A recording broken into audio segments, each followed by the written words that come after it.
আজকে থেকে সম্ভবত 15-20 বছর হবে, এরকম সময় হবে। তখন সোনার ভরি ছিল 22,000 টাকা, মনে আছে আপনাদের? 22 থেকে 24-25 হাজার টাকা ভরি ছিল। এখন সোনার ভরি কত? 1 লাখ টাকা, 80,000 টাকা। আচ্ছা, এখন মনে করেন, বুঝেন ভালো করে, মনে করেন এখন আমি 1 লাখ টাকা দিয়ে 1 ভরি সোনা কিনলাম, ঠিক আছে? বুঝতে পারতেছেন? 1 লাখ টাকা দিয়ে 1 ভরি সোনা কিনলাম, কিনে আমি সোনাটাকে রেখে দিলাম আমার স্ত্রীর কাছে, যে তুমি এটা রাখো, আমার কাছে রেখে দাও, 4-5 বছর 10 বছর রেখে দাও। আর আপনি 1 লাখ টাকা দিয়ে সোনা কেনেন নাই, আপনি 1 লাখ টাকাটা 1 লাখ টাকাই রেখে দিয়েছেন, ঠিক আছে? দুজন ব্যক্তি, একজন, আমি একটু বোকা মানুষ, এই জন্য আমি কি করছি, 1 লাখ টাকা দিয়ে 1 ভরি সোনা কিনে বাসায় রেখে আমার স্ত্রীর কাছে আছে মনে করেন। এখন আপনি অনেক চালাক মানুষ, আপনি মনে করেছেন না এগুলোর দরকার নাই, তা আমি 1 লাখ টাকা ক্যাশই রেখে দিই। এখন 10 বছর পর আপনারটা বের করবো, আমারটা বের করবো। 10 বছর পর আপনারটা আপনি বের করেন, আমারটা দেখবেন আমার ওই এক ভরি সোনার দাম 1 লাখ টাকা থেকে হয়ে গেছে 2 লাখ টাকা, আর আপনার ওই 1 লাখ টাকা 10 বছর পর হয়ে গেছে 80,000 টাকা, 70,000 টাকা, বা আরো কম। তাহলে কে চালাক কে বোকা? এখানে এই পুরো মনিটরি সিস্টেমটা দিয়ে পুরো বিশ্ব জুড়ে, এটা বৈশ্বিক সংকট, পুরো বিশ্ব জুড়ে মানুষের টাকা, শ্রম, এগুলো লুটে পুটে খাওয়া হচ্ছে আর কি। এটা হলো ওয়ালা তাবখাসুন নাস আশিয়াহুম, মানুষের সম্পদ অন্যায়ভাবে ভোগ করো। এগুলা ইসলামিক কারেন্সি না, এগুলো বোঝাতে এখন ওলামায়ে কেরামদেরকেও বোঝাতে হয় যে এগুলো ইসলামিক কারেন্সি না। রাসূলুল্লাহ সাল্লাল্লাহু আলাইহি ওয়াসাল্লামের সময় দিনার আর দিরহাম ছিল। আপনাদের কি মনে আছে আসহাবুল কাহফ 309 বছর ঘুমিয়েছিল? 309 বছর গুহায় ঘুমিয়ে ঘুম থেকে উঠে বলছে আমরা ক্ষুধার্ত, যাও বাজারে যাও, রুটি নিয়ে আসো। পকেট থেকে কিছু মুদ্রা দিলেন, ওই মুদ্রা নিয়ে এই ছেলেগুলো চলে গেল, গিয়ে খাবার রুটি কিনে নিয়ে আসলো। 309 বছর ঘুমানোর পরেও ওই মুদ্রার মান কমে যায় নাই, কমে গিয়েছিল। তাহলে ওই মুদ্রা কিসের ছিল? কাগজের না অন্য কিছুর? এগুলো মুদ্রা, এগুলো হচ্ছে ইসলামিক মুদ্রা। তো ইসলামিক কারেন্সির বিষয়টা কি, এর মান কখনো পড়ে যাবে না। ইসলামিক কারেন্সির মান কখনো পড়ে যাবে না, কারণ টাকার মান পড়ে গেলে আপনার শ্রমটা চলে যায়। ওই যে 1 লাখ টাকা হয়ে গেল 70,000 টাকা, তার মানে 30,000 টাকা শ্রম আপনি হারিয়ে ফেললেন।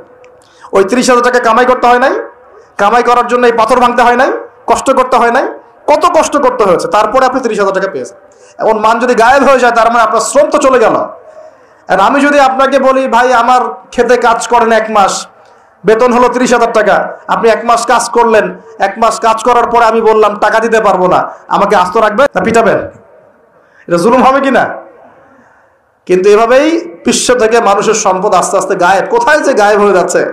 আসলে যখন এখানে একটা পাত্র, এখানে একটা পাত্র আছে, এখান থেকে পানি নিয়ে আমি এখানে ঢাললাম, তাহলে কোনো জায়গা থেকে পানি গিয়ে কোনো জায়গাতে পড়লো না, নাকি পানিটা বাতাসে গায়েব হয়ে গেছে?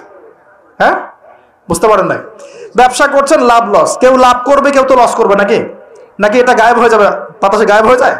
তার মানে যে সম্পদগুলো বিশ্ববাসী হারাচ্ছে, এগুলো কোনো এক শ্রেণীর কাছে গিয়ে জমা হচ্ছে। কাদের কাছে গিয়ে জমা হচ্ছে এটা বোঝেন, এখন নিজেই বোঝেন। বিশ্বের দিকে তাকায় দেখেন, বিশ্বের কোন অংশ ধনী হচ্ছে আর কোন অংশ গরিব হচ্ছে, দেখেন। কে বোঝাবে এগুলা? ইকোনমিক্স নিয়ে পড়াশোনাই বা করে কয়জন, আর বোঝেই বা কয়জন? আর এগুলো কোরআন সুন্নাহর সাথে মেলাই বা কয়জন? তো ওয়ালা তাবখাসুন নাস আশিয়াহুম, এই যে আয়াতটা গভীর আয়াত, তোমরা মানুষের সম্পদ অন্যায়ভাবে লুটে পুটে খেও না, যেটা এখনকার বিশ্বের সুন্নত হয়ে গেছে। 3টা পাপের সাথে আরেকটা পাপ ছিল ওয়াউফুল কাইলা ওয়াল মিজান, এই তোমরা ভালো করে মাপে ওজন ঠিক করে দিবে। কারণ শুআয়ব আলাইহিস সালামের কম ওজনে কম দিত, এখন ব্যবসায়ীরা ওজনে কম দেয়, মিথ্যা কসম করে পণ্য বিক্রি করে, বলে আল্লাহর কসম ভাই টাটকা জিনিস খান, 3 দিনের বাসি জিনিস খাওয়ায়, করে না এগুলো? বলে খাঁটি ফ্রেশ জিনিস এখন নিয়ে আসলাম বাজার থেকে, অথচ এটা ফরমালিন মাইরে পচায় মানুষের। যে খাবার খেলে মানুষের রোগ ভালো হইতো, সেই খাবার খেলে মানুষ এখন অসুস্থ হয়ে যাচ্ছে। কার কারণে হচ্ছে? মাছে ভেজাল, মাংসে ভেজাল, গবাদি পশুতে ভেজাল, চালে ভেজাল, প্লাস্টিকের চাল বের হয়েছে, বেরোনি? প্লাস্টিকের চাল, ডিমও নতুন নতুন ডিম বের করছে, ডিম ম্যানমেড ডিম, মানুষ বানিয়েছে ডিম। আপনারা গ্রামাঞ্চলের মানুষ হয়তো বোঝেন কিনা, কিন্তু শহরে এগুলো খুব চলে, 2 নম্বরই খুব বেশি। কোনটা খাঁটি কোনটা ভেজাল আপনি খুঁজতে মনে হবে যে মৌমাছির মতো খুঁজতে হচ্ছে। রুট লেভেল থেকে খাবার নিয়ে আসতে হয়, একদম রুট লেভেল থেকে, না হলে বিশ্বাসই হয় না যে খাবারটা খাঁটি না ভেজাল। মাংসে ভেজাল, মাছে ভেজাল, আপনার চালে ভেজাল, ডালে ভেজাল, সবখানে ভেজাল। এই ভেজালগুলো কারা করতেছে? মুসলিমরা না অমুসলিম? আস্তাগফিরুল্লাহ। দেখছেন? আর একটা হাদিস স্পষ্ট, সবাই বলে কিনা জানি না, হাদিসটা আমি বলি। সেটা হলো নবী সাল্লাল্লাহু আলাইহি ওয়াসাল্লাম বলেছেন, যখন কোনো কওমের মানুষরা এরকম আমানতের খেয়ানত করা শুরু করে, প্রতারণা করা শুরু করে, মাপে কম দেওয়া শুরু করে, মিথ্যা কসম করে পণ্য বিক্রি করা শুরু করে, আল্লাহ পাক ওই কমের উপরে আল্লাহর গজব দুর্ভিক্ষ নাজিল করে। তো দুর্ভিক্ষ আমার উপর আসবে না, তা কার উপর আসবে? একটা বিষয় খুব অবাক হচ্ছিলাম যে যারা একটু ইসলাম প্র্যাকটিস করার চেষ্টা করছে ওদের ওখানে ভূমিকম্প কেন? ভূমিকম্প তো আমার উপর হওয়ার কথা ছিল, কারণ আমরা তো দুনিয়ার পাপে লিপ্ত আছি। জেনা, ব্যভিচার, পরকিয়া, পতিতালয়, আল্লাহর সাথে কুফুরি, শিরক, মাপে কম দেওয়া, সুবহানাল্লাহ, এগুলো চলছে না আমাদের সমাজে। তাহলে আযাব পাওয়ার যোগ্য কি আমরা হই নাই? আমরা কি আযাব পাওয়ার যোগ্য হই নাই? আল্লাহ ছাড় দেন, ছাড়বেন না কিন্তু। যদি আমরা সতর্ক হয়ে ফিরে না আসি আল্লাহ পাক ছাড়বেন না কিন্তু, মনে রাখি। আল্লাহ পাক আমাদের সবাইকে শিক্ষা নেওয়ার তৌফিক দান করুন। এখানে শুআয়ব আলাইহিস সালামের কওমের 4টা অপরাধ আমি বলেছি। এক, শিরক। আমার সাথে বলেন। একটা হলো শিরক, যেটা আমি ব্যাখ্যা করে দিলাম, 3 ভাগে হয়, কথায় হয়, কাজে হয়, চিন্তায় হয়। 2 নাম্বার কুফর, যেটা মানে আল্লাহর বিধানকে অস্বীকার করা। 3 নাম্বার হচ্ছে মাপে কম দেয়া, যেটা আমরা এখন অহরহ দিচ্ছি, ভেজাল, পণ্যে ভেজাল, ব্যবসায়ীরা সতর্ক হয়ে যান। আর 4 নাম্বার হচ্ছে মানুষের সম্পদ অন্যায়ভাবে লুটে পুটে খাওয়া। এই যে দুর্নীতি, সুদ, ঘুষ, এগুলোর মধ্য দিয়ে আমরা সবার সম্পদ লুটে পুটে খাচ্ছি। এই 4টা পাপ করতো বলে আল্লাহ পাক কি করেছেন শোনেন এবার। এই 4টা পাপ করতো বলে আল্লাহ রাব্বুল আলামিন কোরআনে, এই আল কোরআনুল কারীমে 4 বার এই আয়াত নাজিল করেছেন। কতবার? 4 বার। মিলও আছে, 4টা পাপ 4 বার আয়াত আল্লাহ পাক নাজিল করেছেন। যে ফাকাযযাবুহু, তারা শুআয়বের কওম শুআয়বকে অস্বীকার করলো। ফাকাযযাবুহু ফাআখাযাতহুমুর রাজফাতু ফাসবাহু ফি দারিহিম জাসিমিন। এই যে 4টা পাপ করতে থাকলো আর শুআয়ব তাদেরকে দাওয়াত দিল আলাইহিস সালাম, তারা শুআয়বকে অস্বীকার করলো, তখন তাদেরকে পেয়ে বসলো আমার পক্ষ থেকে প্রচন্ড একটা ভূমিকম্প। বলেন নাউজুবিল্লাহ। পৃথিবীর ইতিহাসে সর্বপ্রথম এই কওমে শুআয়ব, এই যে কওমে মাদিয়ান, শুআয়ব আলাইহিস সালামের কওম, এই কওমকে ভূমিকম্প দিয়ে ধ্বংস করা হয়েছে। পৃথিবীর ইতিহাসে প্রথম কোন কওমকে ধ্বংস করা হয়েছে ভূমিকম্প দিয়ে? শুআয়ব আলাইহিস সালামের কওম, কওমে মাদিয়ানকে। কিভাবে? আল্লাহ পাক মেঘ দিয়েছেন, কালো মেঘ। তারা মনে করেছে খুব বৃষ্টি হবে, তারা সবাই এক জায়গায় জড়ো হয়েছিল। তার আগে প্রায় 40 দিন পর্যন্ত বৃষ্টি নাই, খুব খরা, ফসল ফলছে না, দুর্ভিক্ষ হচ্ছে। এই যে মাপে কম দিলে দুর্ভিক্ষ হয়, দুর্ভিক্ষ হচ্ছে, কোনো ফসল ফলে না। তখন একদিন আল্লাহ পাক দিলেন এই যে কালো মেঘ। সবাই মনে করলো হ্যাঁ এখন এবার বৃষ্টি হবে, এবার বৃষ্টি হবে, সবাই চলো, খুশি, সবাই খুব খুব উৎফুল্ল, সবাই মিলে জড়ো হলো একটা জায়গায় যেখানে কালো মেঘ জমেছিল। আল্লাহ পাক ওই পুরো জায়গাটাকে ভূমিকম্প দিয়ে ধসিয়ে দিল মাটির মধ্যে। সর্বপ্রথম আল্লাহ পাক ভূমিকম্প দিয়ে ধ্বংস করলেন শুআয়ব আলাইহিস সালামের কওমকে 4টা অপরাধের কারণে। 1, তারা শিরকের পাপে লিপ্ত ছিল। 2, তারা কুফরির পাপে লিপ্ত ছিল। 3, তারা মাপে কম দিত। আর 4, তারা অন্যের সম্পদ অন্যায়ভাবে গ্রাস করে আত্মসাৎ করে ফেলে। এই 4টা পাপ আমাদের মধ্যে আছে কিনা ভাই? আছে কিনা? এখন নবী সাল্লাল্লাহু আলাইহি ওয়াসাল্লাম আমাদেরকে সতর্ক করছেন, হে আমার উম্মত, তোমাদেরকে আল্লাহ মাফ করে দিবেন তোমরা যদি শিরকের পাপ না করো, কুফরি না করো, খালি লা ইলাহা ইল্লাল্লাহ মন থেকে পড়লে আল্লাহ মাফ করে দিবে ইনশাআল্লাহ। 5 ওয়াক্ত নামাজ ঠিক করে পড়ো, যাকাত দাও, রমজানের সওম রাখো, আমিরের আনুগত্য করো, একে অপরের প্রতি মহব্বত রাখো, ইনশাআল্লাহ আল্লাহ তোমাদেরকে মাফ করে দিবেন। কিন্তু তিনি সতর্ক করলেন, নবী সাল্লাল্লাহু আলাইহি ওয়াসাল্লাম বললেন বাইনা ইয়াদাই সাআহ। এইবার এই হাদিসগুলো একটু ভালো করে শোনেন, আস্তে আস্তে আমি শেষ করছি। নবী সাল্লাল্লাহু আলাইহি ওয়াসাল্লাম বললেন বাইনা ইয়াদাই সাআহ, কিয়ামতের আগে আগে, কিয়ামতের আগে আগে আসবে মুনতানুন শাদীদ, বড় বড় দুটো মহামারী। বড় বড় মহামারী তো বুঝি আমরা, অসংখ্য মানুষ মারা যাবে, এরকম মহামারী আসবে। তারপর বাদাহু, এই মহামারীর পরে আসবে সানাওয়াতু জালাজিল, জালজালা বা ভূমিকম্পের বছরগুলো। জালজালা বা ভূমিকম্পের বছরগুলো, বছর নয় বছরগুলো, মানে বছর ধরে সিরিজ ভূমিকম্প হবে বিশ্বের মধ্যে। বলেন নাউজুবিল্লাহ। এই পর্যন্ত কি পৃথিবীতে কখনো সিরিজ ভূমিকম্প হয়েছে বছরের পর বছর ধরে? এখনো হয়েছে কি? হয় না। আর হাদিসগুলো মেলাবেন, নবীজি বলছেন বাইনা ইয়াদাই সাআহ, কিয়ামতের আগে আগে মুনতানুন শাদীদ, মহামারী ছড়াবে, প্রচন্ড বড় মহামারী। পৃথিবীতে যত মহামারী হয়েছে এগুলোর ইতিহাস ঘাটলে দেখা যাবে না কোন মহামারী কত বড় ছিল। সাম্প্রতিক মহামারী অনেক বড় ছিল। সাম্প্রতিক যে মহামারী চলে গেল এটা পৃথিবীর অন্যতম বড় একটা মহামারী। আমি বলতে পারবো না যে এটাই সেই মহামারী যার কথা নবীজি বলছেন হাদিসে, এমনটা আমি বলতে পারবো না, কেউই বলতে পারবে না। কিন্তু হতেও তো পারে, পারে না? হতে পারে। তবে নবীজি স্পষ্ট বলছেন বাদাহু, মহামারীর পরে আসবে সানাওয়াতু জালাজিল, জালজালার বছরগুলো, সিরিজ ভূমিকম্প হবে বছর জুড়ে। বলি নাউজুবিল্লাহ। কেন হবে? নবীজি বলছেন লা তাকুমুস সাআ, কিয়ামত হবে না হাত্তা ইউকবাদাল ইলম, যতক্ষণ পর্যন্ত না জ্ঞান উঠে যায়। এখন জ্ঞান উঠে যাচ্ছে না, কোরআন সুন্নাহর জ্ঞানকে মানুষ পরোয়াই করে না। মানুষ এখন বস্তুবাদী জ্ঞানকে বেশি প্রাধান্য দেয়, কোরআন সুন্নাহর জ্ঞানকে খুব কম মানুষই প্রাধান্য দিচ্ছে। বেশিরভাগ মানুষ বস্তুবাদী শিক্ষাকে প্রাধান্য দেয়। ইউকবাদুল ইলম, জ্ঞানকে কবজ করে নেওয়া হবে। নবীজি বলছেন এরপর কি হবে? ওয়া তাকসুরা জালাজিল, বেশি বেশি ভূমিকম্প হবে। ওয়া ইয়াতাকারাবু জামান, সময় সংক্ষিপ্ত হয়ে আসবে। এখানে অ্যামেজিং বিষয় হচ্ছে কি, প্রত্যেক ভূমিকম্পের সাথে সময় একটু একটু করে সংক্ষিপ্ত। এটা রিসার্চ সায়েন্সের। কিভাবে? পৃথিবীর ভিতরে একটা জায়গা আছে যেটা উত্তপ্ত, লাভা, এখানে লাভা আছে। কারণ পৃথিবীর ভিতরটা কিন্তু গরম, উপরেরটা আমরা যদিও দেখি এরকম শিলা, পাহাড় ইত্যাদি, পৃথিবীর ভিতরে কিন্তু আছে লাভা, যেটা সবাই মোটামুটি জানেন। এর ভিতরে একটা জায়গা আছে, ইনার কোর বলে জায়গাটাকে, একদম ভিতরে। তো এখনকার সাম্প্রতিক গবেষণা বলছে যে ভূমিকম্পগুলোর প্রভাবে, পৃথিবীতে যত ভূমিকম্প হয়েছে এর প্রভাবে ইনার কোর আগে যেদিকে ঘুরতো এখন উল্টা দিকে ঘোরা শুরু করেছে। নাউজুবিল্লাহ। মনে রাখবেন কিয়ামতের অন্যতম আলামত কিন্তু সূর্য পশ্চিম দিক থেকে উঠবে আর সময় সংক্ষিপ্ত হয়ে আসবে। নবীজি বলেছেন যে একটা বছর চলে যাবে একটা মাসের মতো, একটা মাস চলে যাবে একটা সপ্তাহের মতো, একটা সপ্তাহ যাবে একটা দিনের মতো, একটা দিন যাবে কেমন, নবী এটাও বলেছেন। নবীজি বলছেন একটা দিন যাবে একটা ঘন্টার মতো। মানে ঘন্টা মানে কি, যে ম্যাচের কাঠি জ্বালাতে যতক্ষণ সময় লাগে এতটুকু সময়ের মধ্যে মিনিট চলে যাবে। কিভাবে হবে এটা আল্লাহ ভালো জানেন। আবার দাজ্জালের হাদিসেও আছে, দাজ্জাল যখন বিশ্বে শাসন করা শুরু করবে তখন 40 দিন সে বিশ্বকে শাসন করবে। কতদিন? 40 দিন, যার প্রথম দিনটা হবে 1 বছরের সমান লম্বা। প্রথম দিন কত বছর? 1 বছর সমান লম্বা। কে জানে পৃথিবীর গতি থেমে যাবে কিনা, থেমে যেতেও পারে। আপনাদেরকে নিউজ দেয়, চায়না নাম তো শুনেছেন, চায়না একটা বাঁধ নির্মাণ করেছে, কৃত্রিম বাঁধ। ওর দেশে একটা কৃত্রিম বাঁধ নির্মাণ করেছে।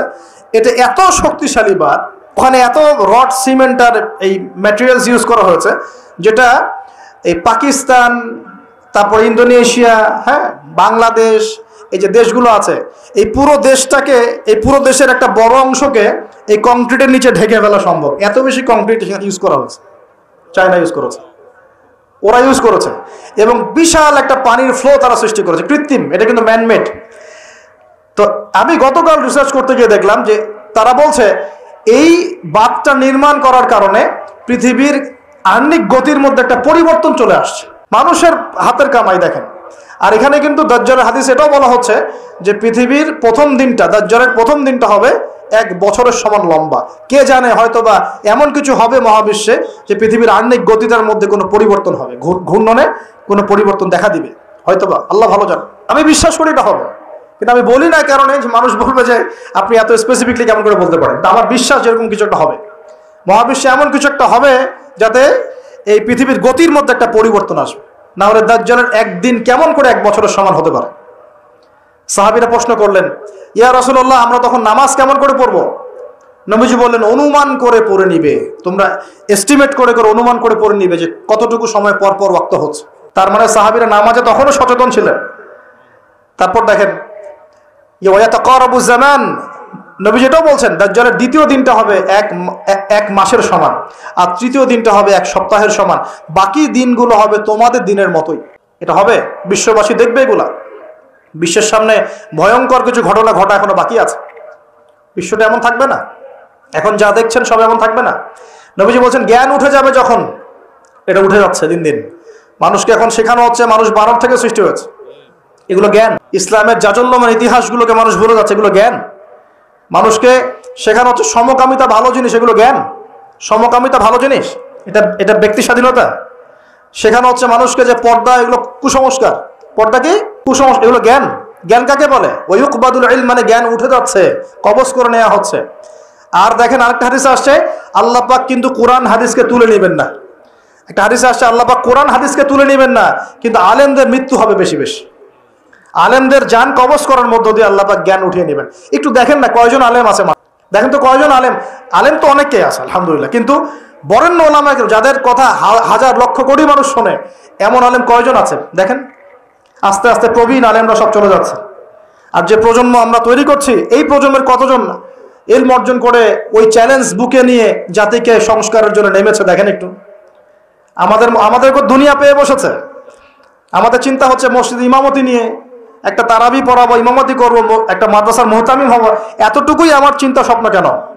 স্বপ্ন থাকতে হবে যে আমি আমার জ্ঞান দিয়ে উম্মাকে পরিবর্তন করবো ইনশাআল্লাহ, এবং আল্লাহর জমিনে আল্লাহর দিন প্রতিষ্ঠা করে ছাড়বো ইনশাআল্লাহ। এরকম চ্যালেঞ্জ নেওয়ার মানসিকতা আছে কয়জনের? খেয়াল করে দেখেন। আর হিউজ এই যুব সমাজ যারা জেনারেল লাইনে পড়ছে, তাদের মধ্যে কয়জন আলেম হচ্ছে একটু চিন্তা করেন। আর যারা দুই একজন উঠে আসার সুযোগ পাচ্ছে, তাদেরকে আবার মানুষ বুক ভরে রিসিভ করছে না, তারা হেল্প পাচ্ছে না, সহযোগিতা পাচ্ছে না, বরং হিংসার শিকার হচ্ছে, বিদ্বেষের শিকার হচ্ছে, আগ্রহ হারিয়ে ফেলছে। আমি এখানে এসে কি করবো, আমাকে তো বুকে টেনে নেয় আর কেউ নাই, এমন মনে হচ্ছে মানুষের কাছে। তো জ্ঞান উঠে যাবে, কিন্তু শুধু কোরআন সুন্নাহ আল্লাহ পাক তুলে নেবেন না, এমনটা আল্লাহ পাক বলেন নাই। আল্লাহ বলেছেন, তার নবীর মাধ্যমে জানিয়েছেন যে আলেমদের মৃত্যু হবে, সংখ্যা কমে যাবে। সংখ্যা বেড়েছে না কমেছে? আমরা এখন আলেম হই নাই, যে শব্দগুলো আমাদের সামনে ইউজ করা হয় কসম আল্লাহর, এগুলোর সাথে আমাদের কোনো সম্পর্ক। এখন আমরা শুধু তালেবে ইলম আছি। আর আমি দোয়া করি আমি তালেবে ইলম অবস্থায় থাকতে চাই, কারণ জ্ঞানের কোনো শেষ নাই। দোলনা থেকে কবর, জ্ঞান অর্জন করতেই থাকতে হবে। নবী মুসা আলাইহিস সালাম পর্যন্ত জ্ঞান অর্জন করতে গিয়েছেন খিজিরের কাছে আলাইহিস সালাম, জান নাই? নবী মুসা আলাইহিস সালাম বলছেন আমি সবচেয়ে জ্ঞানী মানুষ, আল্লাহ পাক বলছেন না, তুমি সবচেয়ে জ্ঞানী মানুষ না, ওই যে আমার বান্দা খিজির, ও জ্ঞানী মানুষ। তখন তিনি বলছেন আমি তার সাথে দেখা করতে চাই, জ্ঞান শিখতে চাই।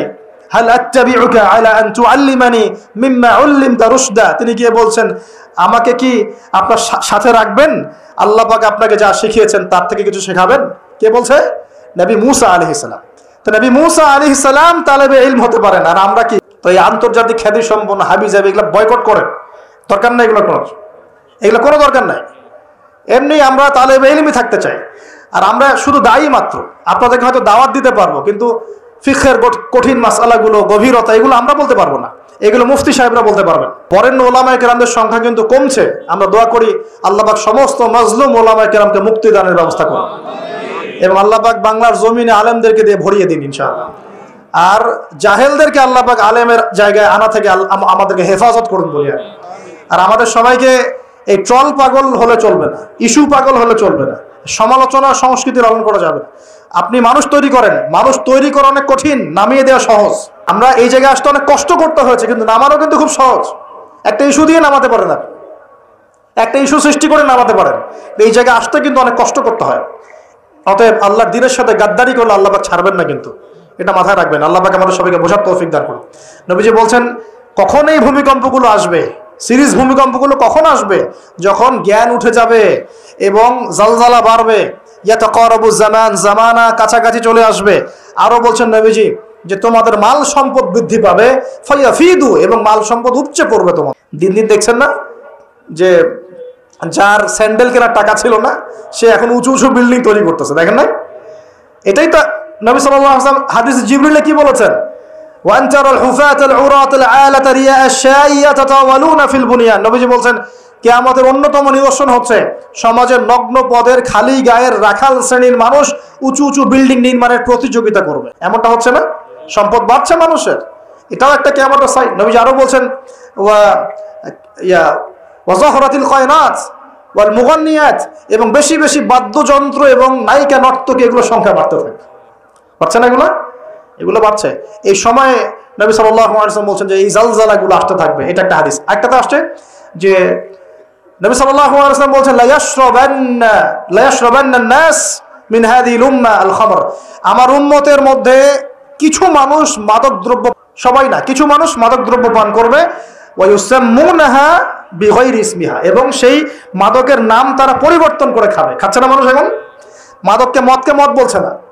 এই যে তোমরা টাইগার খাও কেন, স্পিড খাও কেন, এগুলোর মধ্যে অ্যালকোহল নাই? দিব্যি বাচ্চাদেরকে এগুলো খাওয়াচ্ছে অনেকে, দেখা যায়। আপনারা কি পাগল হয়ে গেছেন নাকি? এগুলোর মধ্যে এমন ক্ষতিকর উপাদান আছে যেগুলো দিয়ে মানুষের কিডনি ড্যামেজ হয়ে যায়। দিব্যি রোজার মাসে রমজান রোজা খুলেই একেবারে সিগারেট হাতে নিয়ে একদম এগুলো খাওয়া শুরু করে। এগুলোর মধ্যে মাদক দ্রব্য আছে। যে পানীয়র মধ্যে যাররা পরিমাণ মাদক দ্রব্য থাকবে সেটাও মাদক, মনে রাখবেন। স্মোক করো, স্মোকটাকে অনেকে মাদক মনে করে না, তাই না? স্মোকিংটাকে অনেকে মাদক মনে করে না, মনে করে মাকরু মনে হয়। মাকরু মানে কি? মাকরু মানে কি ভালো? মাকরু মানে কি? মাকরু মানে কি? কোরআনে সূরা বানু ইসরাইল খুলে দেখেন, বড় বড় কিছু পাপের কথা মেনশন করে আল্লাহ পাক বলছেন এই পাপগুলো ছেড়ে দাও, এই পাপগুলো আল্লাহর কাছে মাকরুহা। এই পাপগুলো আল্লাহর কাছে অপছন্দের। মাকরুহ মানে কি জায়েজ করে নেওয়া? সিগারেট খাওয়া বন্ধ করেন, ওয়াদা করেন আমার সাথে যে আজকে থেকে কোনোদিন সিগারেটে হাত দিবেন ইনশাআল্লাহ। কোনো প্রকার এইসব টাইগার মাইগার স্পিড স্প্রে খাবেন না, এসব ভালো জিনিস না। ভালো কিছু খান না, ভালো কিছু খান। আর অনেকে দেখা যায় যে জর্দা খাওয়া শুরু করেছে। কেন? এটাও কি সুন্নত নাকি? কি দরকার আছে ভাই? এতটুকু খাইলে হয়তো নেশা হয় না বুঝলাম, এতগুলো জর্দা একবারে খান দেখি, খাওয়া যাবে? খামরের মূলনীতি কি? যার বেশি খেলে নেশা হয় তার অল্প খাওয়া হারাম। মনে করেন এখানে যতটুকু পানি আছে, এতটুকু খেলে, এতটুকু মাদক খেলে কারো নেশা হচ্ছে না, কিন্তু এতটুকু খেলে নেশা হচ্ছে। তার মানে কি এতটুকু খাওয়া জায়েজ, এতটুকু খাওয়া হারাম, নাকি পুরোটাই হারাম? এটা বোঝার জন্য কি মুফতি হওয়ার দরকার আছে? আপনি বুঝতে পারছেন। অতএব এই যাবতীয় মাদক দ্রব্য থেকে দূরে থাকতে হবে, না হলে ভূমিকম্প আসবে। কিন্তু ভূমিকম্প আসবে। আর মাদক দ্রব্য নিয়ন্ত্রণ অধিদপ্তর দিয়ে শুধু মাদক নিয়ন্ত্রণ করা যাবে না। মানুষের ঈমান আকীদার পরিবর্তন দরকার। মানুষের মধ্যে আল্লাহর ভীতি জাগ্রত করতে হবে, তাহলে মানুষ অটোমেটিক মাদক ছেড়ে দিবে ইনশাআল্লাহ তাআলা। জীবনেও কোনোদিন মাদক খাবো না, জীবনে কোনোদিনও মাদকের ধার কাছে যাবো না ইনশাআল্লাহ। আল্লাহ পাক সাক্ষী থাকুন, আল্লাহ কবুল করুন, আমিন। প্রিয় ভাইয়েরা, এটা নবীজি বলছেন লা ইয়াশরাবান্নান নাস মিন হাযিহিল উম্মতি খামরুন, আমার উম্মতের কিছু মানুষ খামর মাদক পান করবে, ওয়া ইউসাম্মুনাহা বিগায়রি ইসমিহা, এর নাম রাখবে ভিন্ন, অন্য নামে ডাকবে, মাদক বলে ডাকবে না। ইউযাফু আলা রুউসিহিমুল মাআজিফ, মাআজিফ মানে হচ্ছে বাদ্যযন্ত্র, মাআজিফ মানে বাদ্যযন্ত্র। এখন বলেন তো মাথার কাছে বাদ্যযন্ত্র থাকবে মানে কি? কি বুঝলেন? কে বলেছে? ইয়ারফোন, ব্লুটুথ, এই যে আপনি যে মাথায় কানে দিয়ে রাখছেন, মাথায় আছে না? দেখেন নবী সাল্লাল্লাহু আলাইহি ওয়াসাল্লাম কতদিন আগে, 1400 বছর আগে এই হাদিস বলে গেছেন যে ওই সময় আমার উম্মতের একটা অংশ এরকম করে হেডফোন দিয়ে মাথা দিয়ে গান শুনবে, কানের ভিতরে গান মিউজিক চলবে, চলছে না?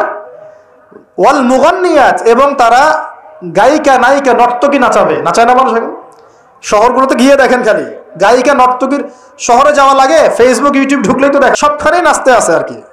কারণ সমাজের একটা বড় ক্ষতি হচ্ছে এদের কারণে, সমাজের একটা বিশাল ক্ষতি হচ্ছে বেপর্দা মেয়ের কারণে। বহু দিনদার পরেশগার যুবক পর্যন্ত ঈমান হারাচ্ছে এদের কারণে। আর বাসায় তো এদের বাপ নাই মনে হয়, বাপ নাই, ভাই নাই, স্বামী নাই, কেউই নাই, এদেরকে বোঝানোর কেউ নাই। অনেক দিনদার ছেলে পর্যন্ত এদের ফিতনায় দিন হারিয়ে ফেলছে। আর এখন কিছু কিছু ওয়াইজ বের হয়েছে, প্রেম বিশেষজ্ঞ, মানে বসে বসে প্রেমের আলাপ করতে পারলে বাঁচে। আর এগুলো নিয়ে ট্রল করতে করতে ভাইরাল সব ইউটিউব, ফেসবুক, চুলকি সুরসুরি আলাপ করতে ভালো লাগে খালি। এই হারাম সম্পর্কের ভিত্তি ঘুরাই দিতে হবে। আমি বারবার বলি তোমাদেরকে যে একটা হালাল রিজিকের সোর্স তৈরি করো, তাড়াতাড়ি বিয়ে করে ফেলো।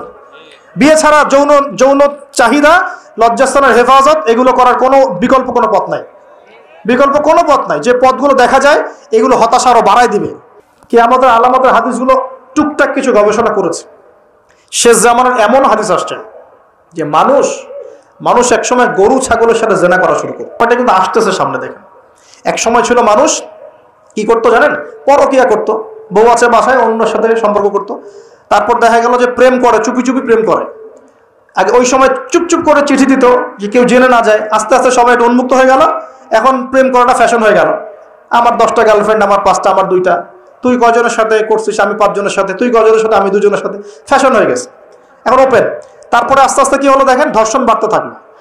এই যুগটা এখন চলে যাচ্ছে, ধর্ষণ তো অ্যাভেলেবেল, এখন হচ্ছেই। তারপরে এখন একটা যুগ আসলো, মেয়ে, ছোট ছোট বাচ্চা মেয়েদেরকে এখন ধর্ষণ করা হয়, ছোট ছোট বাচ্চা মেয়েকে। এই যুগও এক সময় চলে যাবে। তারপরে আসবে এমন যুগ, দেখবেন খালি ছেলের সাথে মেয়ের সাথে। এটাও কিন্তু চলে আসছে, ছেলের সাথে জেনা করতেছে না, মেয়ের সাথেও জেনা করতেছে এখন। এরপর কি হবে? নবীজি হাদিসে বলেছেন, এরপর মানুষ ওই গরু ছাগল গবাদি পশুর সাথে জেনা করা শুরু করে। এই খবরও পাবেন, দেখে নিয়েন। আমি বললাম এই খবরও পাবেন যে মানুষ গবাদি পশুর সাথে জেনা করেছে। তোমরা একটু ঘাটাঘাটি করে দেখো আমার কথাটা মেলে কিনা, ইন্টারনেট ঘাটাঘাটি করে দেখো যে এই কথাটা মেলে কিনা। মানুষ গবাদি পশু প্রাণীর সাথেও জেনা করবে। নবীজি এগুলো কথা বলে গেছেন। ওদেরকে নিয়ে অনেক কিছু বলার আছে আমার, ইনশাল্লাহ। আমি কালকে লেকচার দিব মেয়েদেরকে নিয়ে ইনশাল্লাহ। একটা মহিলা সমাবেশ আছে ওখানে। তো যেটা বলছিলাম প্রিয় ভাইরা, এই পাপগুলোর কারণে কিন্তু আল্লাহর শাস্তি নেমে আসে। খমর 1 নাম্বার ছিল শিরক, তারপর কুফর, মাপে কম দেয়া, অন্যের সম্পদ আত্মসাৎ করা, মাদকদ্রব্য সেবন করা, এই যে গান বাজনা, বাদ্যযন্ত্র, নর্তকী নাচানো, এগুলোর কারণে কোন শাস্তি আল্লাহর পক্ষ থেকে? জালজালা মানে ভূমিকম্প। জালজালা মানে কি?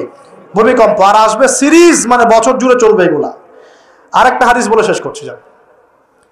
ও আচ্ছা, এর পরিণতিটা বলে নেই। নবীজি বলছেন ওয়াজআলুল্লাহু মিনহুমুল কিরাদাতা ওয়াল খানাজির, যারা এই কাজগুলো করবে, মানে মাদক খাবে, নাম চেঞ্জ করবে, যারা বাদ্যযন্ত্র নিয়ে রাত কাটাবে, যারা নর্তকী নাচাবে, আল্লাহ রাব্বুল আলামিন এদেরকে একদিন সকালবেলা বানর আর শুয়োর বানিয়ে দিবেন। আর ওয়ায়াখসিফুল্লাহু বিহিমুল আরদ, আল্লাহ পাক জমিন সহ ওদেরকে ধসিয়ে দিবেন, এই যে ভূমিধস। আরেকটা হাদিস আসছে তিরমিজির মধ্যে 2211 নম্বর হাদিস। নবী সাল্লাল্লাহু আলাইহি ওয়াসাল্লাম বলেছেন, শেষ হাদিস মনোযোগ দিয়ে শুনেন।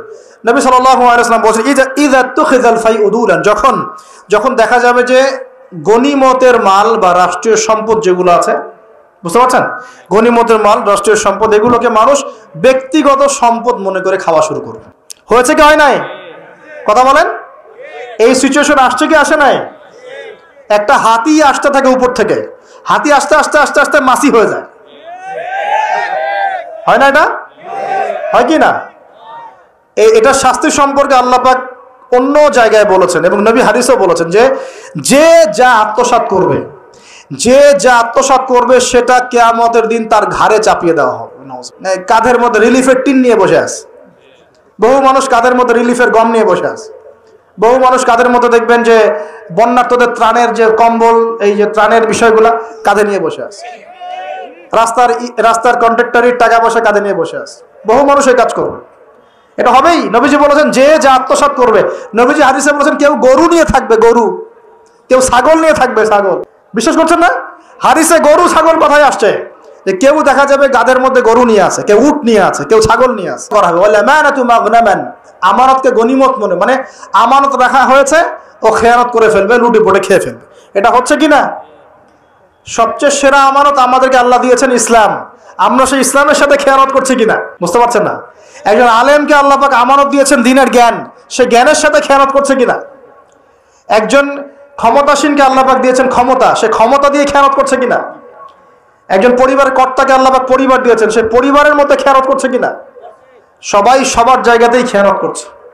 আল্লাহ পাক আমাদেরকে বোঝার তৌফিক দান করুন। 3 নাম্বার নবীজি বলছেন ওয়াজ যাকাতু মাগরামান, যখন যাকাতটাকে মানুষ বোঝা মনে করা শুরু করে। যাকাত দিতে চায় না মানুষ, যাকাত নাম শুনলেই দৌড় দেয় পিছন থেকে, যাকাত দিতে চায় না, নামাজ পড়ে যাকাত দিতে চায় না। আল্লাহ পাক আমাদের সবাইকে যাকাত দেওয়ার তৌফিক দান করুন। ওয়া তুউল্লিমা লিগাইরিদ দ্বীন, এটা চমৎকার। নবীজি বলছেন যে যখন ধর্ম বিবর্জিত শিক্ষা চালু হবে, বুঝতে পারেন না? ধর্ম আলাদা, শিক্ষা আলাদা চালু হয়েছে কি হয় নাই? সারা বিশ্বে হয়েছে কি হয় নাই? ধর্ম আলাদা, শিক্ষা আলাদা।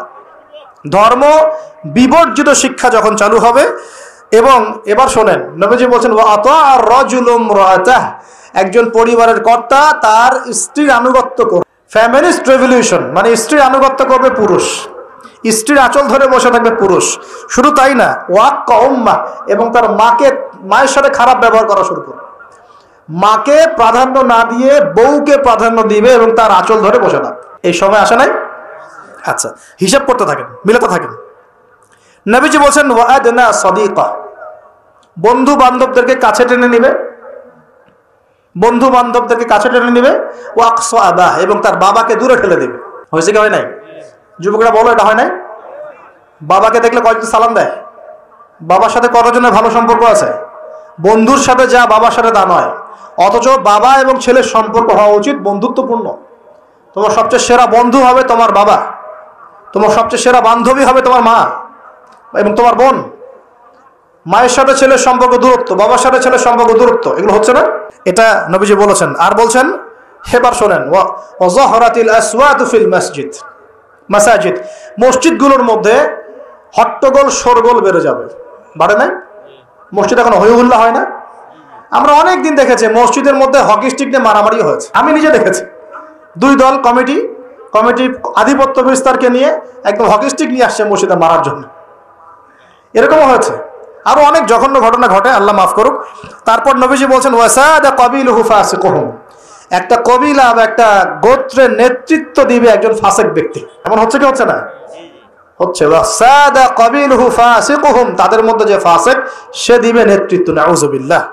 নবীজি আরো বলছেন ওয়া কানা যাঈমুল কওমি আরযালাহুম সমাজের সবচেয়ে নিম্ন শ্রেণীর মানুষ কওমের জিম্মাদার হয়ে যাবে। সুবহানাল্লাহ। নবী আরো বলছেন ওয়া উকরিমা রাজুল, একজন ব্যক্তিকে এই কারণে সম্মান করা হবে মাখাফাতা শাররি, তার ভয়ে তাকে সম্মান। একজন ব্যক্তিকে তার ভয়ে, তার ক্ষমতার ভয়ে, তার টাকার ভয়ে, তার ক্ষমতার ভয়ে, তার জনবলের ভয়ে তাকে সম্মান করা হবে। এমনটা হচ্ছে না? হচ্ছে। নবী আরো বলছেন ওয়া যাহরাতিল কায়নাত ওয়াল মুগান্নিয়াত ওয়া যাহরাতিল কায়নাত ওয়াল মাআজিফ ওয়া যাহরাতিল কায়নাত ওয়াল মাআজিফ, গায়িকা এবং বাদ্যযন্ত্রের প্রচলন বাড়তে থাকবে। গায়িকা বাদ্যযন্ত্র ব্যাপক হারে বাড়তে থাকবে। এবং ওয়াশুরিবাতিল খুমুর, এবং বেশি বেশি মাদকদ্রব্য সেবন করা হবে। ওয়া লাআনা আখিরি হাযিল উম্মাহ উলাহা, উম্মতের শেষ দিকের মানুষেরা প্রথম দিকের মানুষকে গালি দেওয়া শুরু করবে। এই পাপগুলো যখন সমাজে দেখা যাবে তখন তোমরা ফাল ইয়ারতাকিবু, এবার ধেয়ে আসবে ইনদা যালিকা, তোমাদের দিকে ধেয়ে আসবে চারটা আযাব। কয়টা আযাব? চারটা। এক নাম্বার, নবীজি বলছেন রিহান হামরাআন, উত্তপ্ত গরম বাতাস তোমাদের দিকে ধেয়ে আসবে। এখনো কি এসেছে? আসবে। আমি রিসার্চ করেছি, এই নাসা এই গবেষণা শুরু করেছে, সূর্য থেকে এরকম ক্ষতিকর কিছু উত্তপ্ত বিকিরণ আসতেছে পৃথিবীর দিকে, এবং সামনে আসবে পৃথিবীর দিকে। দেখে নিন, নাসাও বলছে এটা আসবে, কারণ ওইখানে হিলিয়াম গ্যাসের বিস্ফোরণ হচ্ছে সূর্যের মধ্যে। ওখান থেকে এমন উত্তপ্ত কিছু আসবে যেটা পৃথিবীকে ধেয়ে নিয়ে আসবে একেবারে। আল্লাহ মাফ করুক। ওয়ারিহান হামরা, নবীজি বলেছেন গরম উত্তপ্ত বাতাস তোমাদের দিকে চাপিয়ে দেওয়া হবে। ওয়া জালজালাতান, এবং এই যে ভূমিকম্প, ভূমিকম্প আল্লাহ চাপিয়ে দিবেন এই পাপগুলোর কারণে। আর কি হবে? ওয়া খাসফান, এবং ভূমি ধসে যাবে নিচে। ভূমি কি হবে? ধসে যাবে। আর বলছেন ওয়া মাসখান, এবং মানুষের চেহারা, সুরত, আকৃতি পরিবর্তন হয়ে যাবে। এটাকে বললাম যে বানর সুর হয়ে যাবে। আরো কিন্তু আকৃতি পরিবর্তনের আরো ব্যাখ্যা আছে। ছেলে এখন মেয়ে হয়ে যাচ্ছে, মেয়ে ছেলে হয়ে যাচ্ছে। দেখছেন না খবরগুলো বাড়ছে না? এটাও মাসখান, মানে আকৃতি পরিবর্তন হয়ে যাচ্ছে। আরেকটা হচ্ছে ওয়াকাযফান, এবং আসমান থেকে আল্লাহ পাথরের বৃষ্টি বর্ষণ করবেন না। এই পাঁচটা শাস্তি তোমাদের কাছে ধেয়ে আসবে। কিভাবে? একটা তসবিহ দানা ছিঁড়ে দিলে যেভাবে টপ টপ করে সব পড়ে যায় পুঁথিগুলো, এত দ্রুত এই ফিতনাগুলো আসতে থাকবে। ভাই কোন কোন পাপ শিখলাম আজকের এই ছোট্ট আলোচনা? আমরা শিখলাম যে শুআয়ব আলাইহিস সালামের কওমকে সর্বপ্রথম ধ্বংস করা হয়েছে ভূমিকম্প দিয়ে। যে ভূমিকম্প আমরা এখন আমাদের সামনে দেখছি, এবং আশঙ্কা করা হচ্ছে বাংলাদেশের দিকেও বড় কোনো ভূমিকম্প হবে, এটা আশঙ্কা করা হচ্ছে। এবং ভূমিকম্প প্রবণ এলাকাগুলোর মধ্যে সিলেটও আছে। আপনাদের সিলেট, চট্টগ্রাম, এই বার্মার এই রুট আছে, এদিকে রংপুর, ঢাকা তো এগুলো তো আছেই। এবং সবচেয়ে বেশি ক্ষতির মধ্যে পড়তে পারে ঢাকা শহর।